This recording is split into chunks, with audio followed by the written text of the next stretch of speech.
Hey, it's Brett with the OnlyinOKShow. I'm downtown tonight with Camera One to see a TSO at the Paycom Center. But first, we're going to check out the old spaghetti factory. It's not quite the spaghetti warehouse.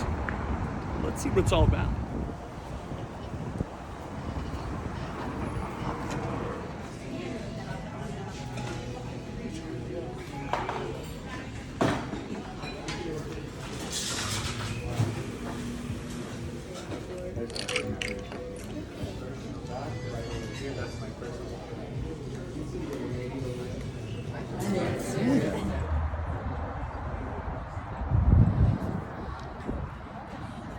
Well, that's a wrap from the old spaghetti factory. I almost said spaghetti warehouse because it feels a lot like the old spaghetti warehouse.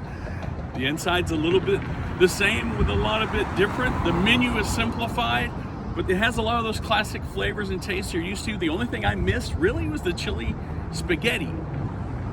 That being said, definitely worth the wait, definitely worth the while. Come down. It's the old spaghetti factory in downtown OKC. I'm Brett with the OnlyinOKShow. For more information, visit OnlyinOKShow.com.